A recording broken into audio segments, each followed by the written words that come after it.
नमस्कार। पॉलिटिक्स में आप सबों का स्वागत है। और आज हम पॉलिटिक्स में बात राजद के इस करारी हार की वजह की करने जा रही है। वाकई में चर्चा होनी चाहिए कि आखिर राजद की ये जो करारी हार हुई है इसकी वजह क्या है, या फिर इस हार के लिए जिम्मेवार कौन है। रिजल्ट के 24 घंटे बाद बहुत सारी चीजें सामने आनी शुरू हुई है। यादव और मुसलमान में जबरदस्त बिखराव हुआ है। ये चर्चा अब सरेआम है कि एमवाई समीकरण अब लालू का एकाधिकार या लालू परिवार का एकाधिकार एमवाई समीकरण पर नहीं रहा। हालांकि मोदी ने भी इस बात को लेकर चुटकी ली है। एमवाई समीकरण ध्वस्त, लालू परिवार व पस्त। लेकिन इस समीकरण के ध्वस्त होने के साथ साथ भी कई ऐसे गुनाहगार हैं जिसने राजद को इस तरीके से हाशिए पर पहुंचाया है। जरा इस तस्वीर को गौर से देखिए। यह है मिस्टर मनोज झा, राज्यसभा सांसद हैं। याद होगा आपको कि शुरुआत इन्होंने ठाकुर की कुआं से किया था और उसके बाद बड़ी बवेला मचा था। उस समय में नीतीश और तेजस्वी दोनों साथ थे। ठाकुर का कुआं कहीं न कहीं उस नैरेटिव के सहारे जगतानंद सिंह को सेटल करना था। ये बातें साफ दिख रही थी। तेजस्वी भले दिखाने के लिए कि हम जगतानंद सिंह के प्रदेश अध्यक्ष के रूप में हम उनके साथ काम करना चाहते हैं या वो हमारे साथ काम करते रहें, ये दिखाने की कोशिश वो लगातार इस तरीके का पोस्चर वो लेते रहे। लेकिन उनकी राजनीति रही कि ऐसा परिस्थिति ऐसा बना दो कि इनको बाहर का रास्ता नापना पड़े।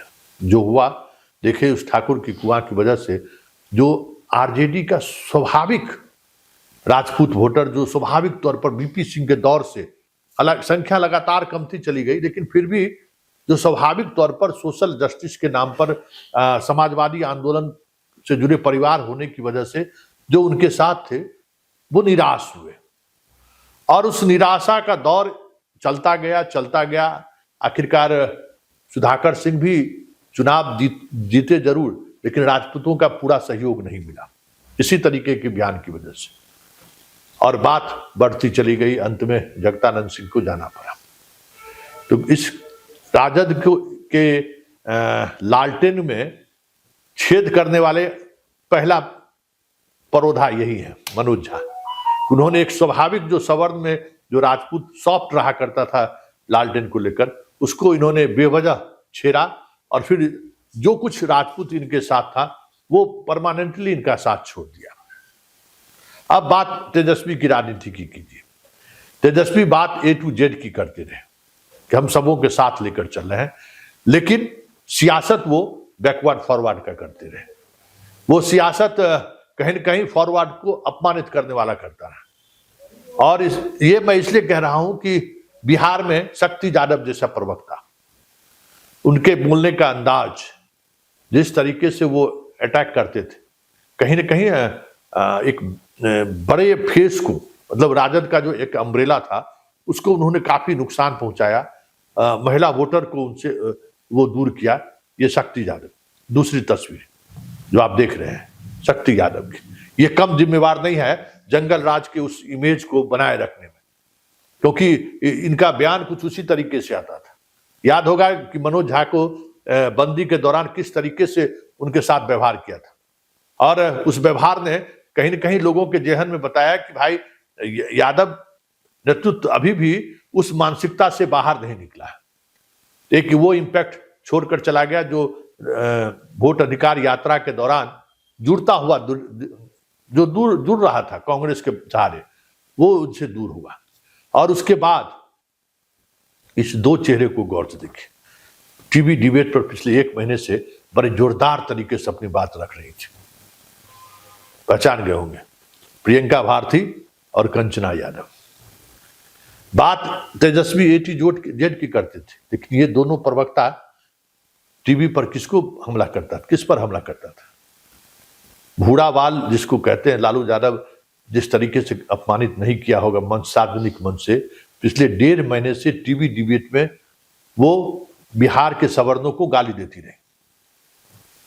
जिस तरीके, जैसे लग रहा था कि बिहार के सवर्ण आज भी सत्ता के शिखर पर हो, बिहार के सवर्ण आज भी आरजेडी के सामने लड़ाई लड़ रही हो, उस तरीके से माहौल बनाने की कोशिश की। जो चीजें बहुत पीछे छूट चुकी थी, जो बैकवर्ड फॉरवर्ड की जो पॉलिटिक्स थी वो बहुत पीछे छूट चुकी थी नीतीश की सोशल इंजीनियरिंग के सामने, उसको काउंटर करने के लिए वो बेवजह सवर्णों पर हमला करता रहा रोजाना। उसका भी एक बड़ा प्रभाव पड़ा कि जो चीजें दिखनी चाहिए थी सामने में है। राजपूत को इन्होंने वोट टिकट दिया, सारे राजपूत हार गए। ब्राह्मण को टिकट दिया, सारे ब्राह्मण चुनाव हार गए। इस बार प्रयोग के तौर पर जिससे पूरी लड़ाई रही आरजेडी की भूमिहार जाति से, उस जाति को सबसे ज्यादा इन्होंने टिकट दिया। 1114 लोगों को टिकट दिया, सारे के सारे हार गए, सिर्फ 2 जीते। और वो भी 2 ऐसे उम्मीदवार चुनाव जीत कर आए जिनका अपना व्यक्तिगत पकड़ समाज पर रहा है, चाहे वो मटिहानी में बोगो सिंह हो या फिर जहानाबाद में जगदीश शर्मा का बेटा राहुल शर्मा हो। तो ये दोनों की जीत, ठीक है, राजद के कॉम्बिनेशन का वोट के साथ साथ उनकी अपनी ताकत थी, उसका भी एक जोर था, और इस वजह से वो दोनों सीटें ले गए। लेकिन बाकी जगहों पर सारे के सारे लोग हारे ही नहीं।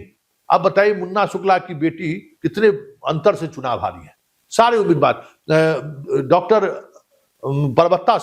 परबत्ता में आप देखे होंगे कि डॉक्टर संजीव किस तरीके से चुनाव हारे, जो जहां थे मतलब 25-30 हजार से कम वोटों से चुनाव नहीं हारे वो, क्योंकि आप बात A to Z की जरूर करते थे, लेकिन राजनीति आप बैकवर्ड फॉरवर्ड की करते थे। आप धमदाहा में जिस तरीके की राजनीति साधना चाहे, ऋषि सिंह के खिलाफ जिस तरीके से कुशवाहा को खड़ा किया, और पप्पू यादव के सहारे जो आपने राजनीति साधने की कोशिश की, फिर से पूर्णिया परमंडल जल जाए, उसका क्या प्रभाव हुआ कि सारी सीटें आप हारे हुए, बीमा भारती भी आपकी हार गई। ये जो पॉलिटिक्स रहा, सिर्फ कहने को रहा A to Z, लेकिन आप लगातार हमला करते रहे। और अब हम बात इस पूरे कह सकते हैं कि राजद के हार में या राजद के इस स्थिति में पहुंचाने में जो जिसकी सबसे बड़ी भूमिका है, मिस्टर संजय यादव। इसने वो कर दिखाया, मतलब लालू को के उस राजनीति से को उसने खत्म कर दी। लालू के जमाने के जितने थिंक टैंक थे उनको बाहर का रास्ता दिखा दिया। बस तेजस्वी और ये दोनों आमने सामने, संजय यादव, और वो उसकी राजनीति क्या थी? उसको राजनीति बस सवर्णों को निशाने पर लाना।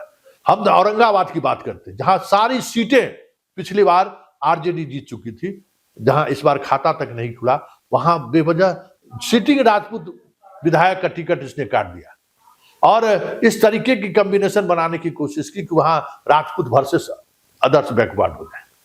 परिणाम सामने है कि सारी की सारी सीटें वहां हार गई। राजपूत को एक रणनीति के तहत संजय यादव ने सेटल करने का काम किया, मतलब उसको राजद में जो उसकी भागीदारी थी, उस भागीदारी को उन्होंने समाप्त कर दिया, जीरो कर दिया।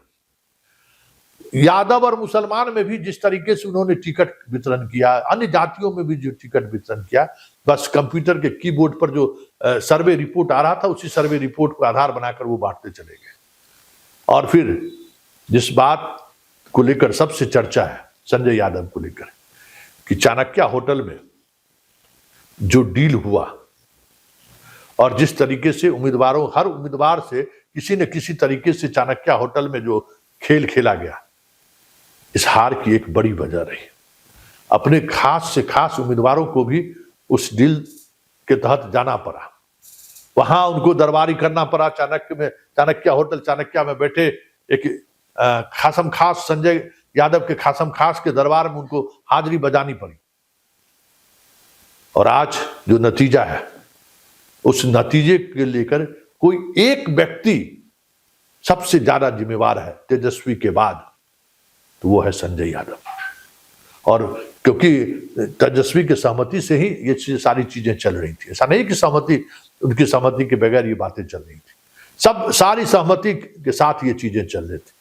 ऐसे में आप कह सकते हैं कि आज लालटेन बुझता हुआ दिख रहा है, या लालटेन में तीर ने जो छेद किया है, उसके लिए यही 5 चेहरे हैं जो जिम्मेवार है, जो ए टू जेड की बात तो दूर, मतलब MY समीकरण को भी संगठित करके नहीं रख पाए।